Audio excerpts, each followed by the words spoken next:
My name is Brian Doherty. I'm a senior editor at Reason Magazine and the author of the new book, Ron Paul's Revolution, The Man and the Movement He Inspired.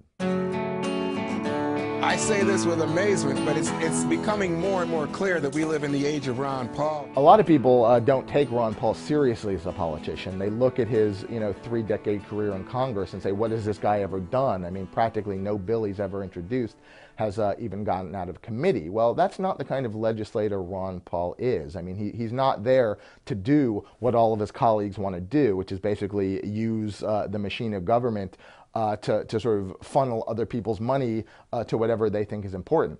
But as a political figure, Ron Paul has been remarkably successful. A set of ideas that he was almost alone in believing in, a set of ideas that you could never gather more than 40 people in any one place to stand up for, have now become so popular that he is drawing crowds of 7,000. He is able to get $35 million 2 times in a row to support his presidential campaign.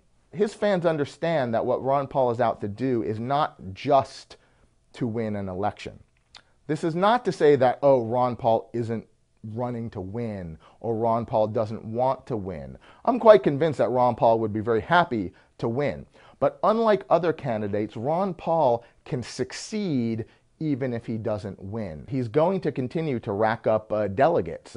He's pursued this rather curious strategy of aiming his campaign's attention at the caucus states, where the straw poll results that we all hear on the election day are actually not meaningful at all in how delegates are allocated. And by doing this, he ended up winning essentially states like Iowa and Minnesota, even though people didn't realize he'd won them at the time. But even if Ron Paul gets shut out at the Republican convention in Tampa in August, even if they don't let him have a prominent speaking gig, even if they try to shut the door in his face just like they did in 2008, which led Ron Paul to run his own counter convention, which drew 13,000 people across town in Minneapolis.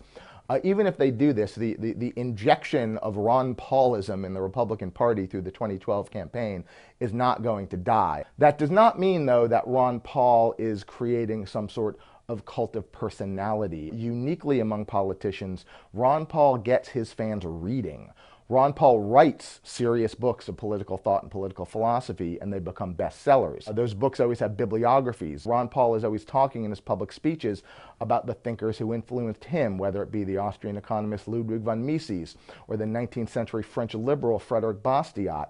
And that's also why the Ron Paul movement is going to have legs even when Ron Paul is not on the political scene anymore. This is his last run for president. He's not going to be in Congress anymore after this year. He is leaving in his wake a set of institutions and a set of hundreds of thousands of dedicated, energized, intelligent youngsters who unquestionably are going to shape American politics moving down the line, even when Ron Paul is no longer there leading the charge. I think the most meaningful historical analogy for the role that Ron Paul and the Ron Paul movement is going to play in the Republican Party, both now and in the future, is Barry Goldwater back in 1960, when he represented this strongly anti-government force that was driving the establishment crazy, that was overwhelmingly young, overwhelmingly energetic, and that filled the party to the degree that the party had to become more respectful of his attitudes in the future. And then what you saw 16 years down the line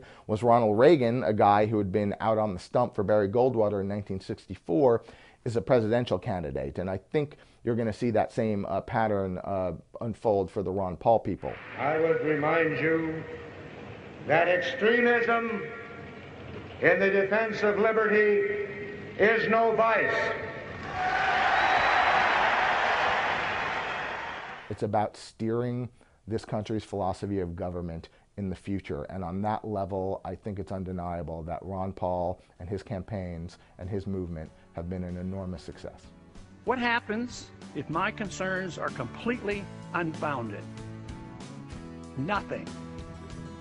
But what happens if my concerns are justified and ignored? Nothing good.